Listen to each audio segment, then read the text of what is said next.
Hi, this is Andy at Olympic Overland, and welcome to part 3 of my camper build video.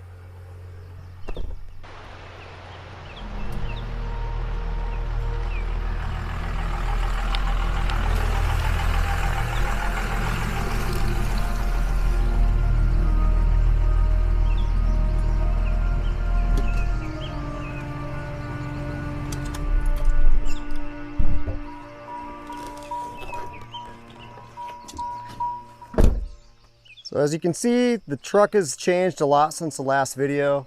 I've added a taller top to it and some windows, a diesel heater, lots of improvements. It's campable now. It still needs insulation and a few other things, but in this video I'm going to go over what it took to build the new taller top and show some details about welding and all the fabrication that went into the top, so stick around for that.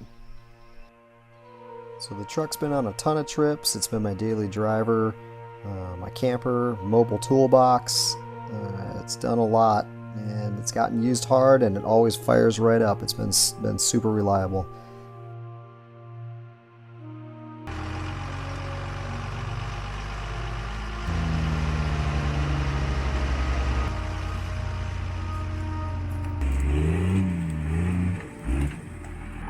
I was excited to get started on the new taller top to have a cab over sleeping space and 6 feet of walk around room inside.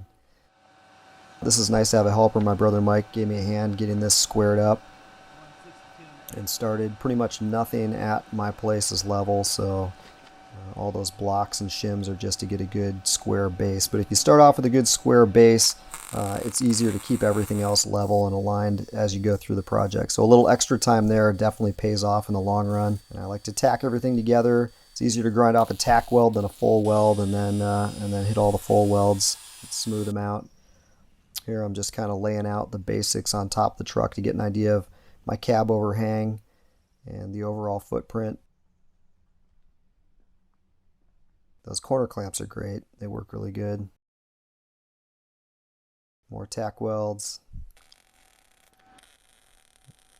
You can see things are kind of starting to take shape here. I did a little drop down in the front of the frame to hold a 4-inch mattress. 4-inch thick mattress. It's about, the bedding size is about the same size as our Alaskan camper. I really like the bunk area, the bed area in that one, so I try to design that around that sleeping space. We have a lot of hours logged in camping in that thing, and it was always a pretty comfortable bed layout, so I wanted this to be similar dimensions. And here's just filling in all the welds around my tack welding. Things are looking good. It's all square and level. I used a bottle jack and a scissor jack. It's just cleaning up all the metal brackets I cut and setting those in to be welded. All those metal brackets are going to help hold interior paneling. And then putting all the sparks back in the welder at the end of the day and packing up. So next up, I started preparing the box by stripping off all the lighting, the old military lights, and replacing the tail lights on the back. Just some basic maintenance. The ones were cracked when I got it, and I had to rewire the whole box, so it was nice to have some fresh tail lights on. Got new waxed canvas chain covers for it, and then it was on to the top and start drilling out some rivets. So I just drilled out almost 70 rivets on the top panel. Crossed here and in the very front to remove this top aluminum skin. Looks like they used some kind of gnarly sealant around the outside edges of it. Probably something similar to the 3M 5200 that I'm sealing the box with. And yeah, should have had these on. Daylight. See a little daylight in there? Yeah. It's like just lifting by itself.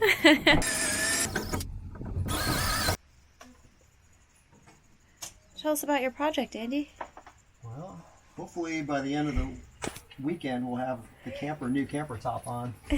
But I was like, oh yeah, just pull the center panel off and then we'll put the new top up there. It's like, yeah, like probably drilling out like 150 pop rivets by the time I'm done with this. There's all these little steps that just take way longer. Here's our bungee net. These things are pretty rad, by the way. Just throw stuff in them when you're camping. Make use of some of the ceiling space. But this like tin can we've been camping out of for a while is going to be about 6 feet of clearance pretty soon. So we'll have a cab over sleeping area and be able to stand up and walk around and get some windows. It's going to be pretty rad. So these are some old fastening straps that the truck had when it was this old military service truck. We don't really need these anymore, so I'm going to take them out, but they are pretty cool. I've strapped all kinds of stuff in it when we were hauling things. Those are nice. Make a belt. This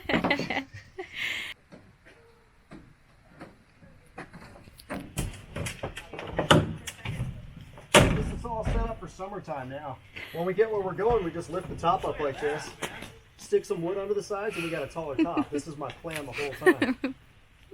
These boxes are super rugged. They're built really well, but they're all aluminum and they're put together with tons of rivets. So if you plan on doing any modifications, just make sure you got a lot of drill bits and some patience, because it takes a while to drill all those things out. Well, there's no turn back now. Convertible. Maybe there was something.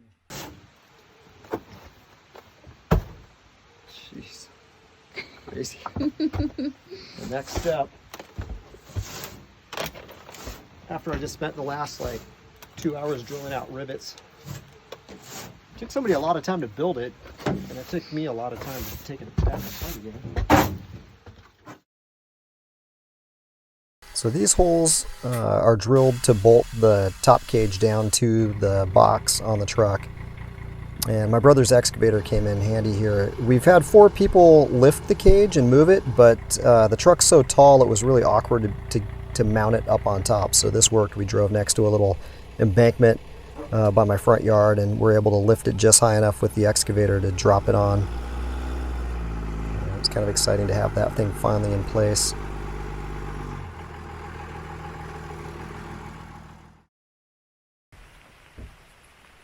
Ahoy, matey! What are you doing? Oh, nothing. Just thought I'd measure each corner about 500 times. Just trying to get the top straightened out, squared up, and it's some fine weather we're having here. Hey, look at me sailing smock. Don't you just love the PNW? Yeah, it's awesome. Well, the good news is once this is on, we can take it out to the dry storage space. I just have to make the bolts, drill the bolts through to hold the top on. Then we can drive it, and we'll get some paneling on, and then the rest of the work will be interior work after that, so we'll be staying dry. So, but yeah, this is great.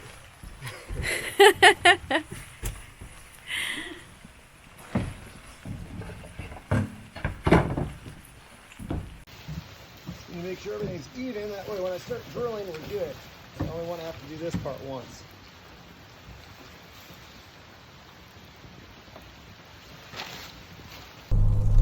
Rainy days, this is kind of what it looks like a lot of the year here in Washington.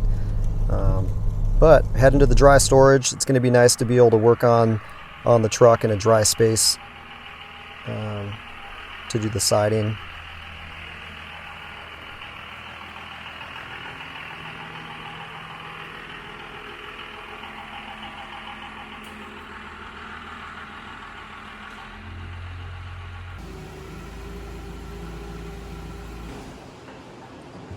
You certified? Yeah. Didn't have a seatbelt on.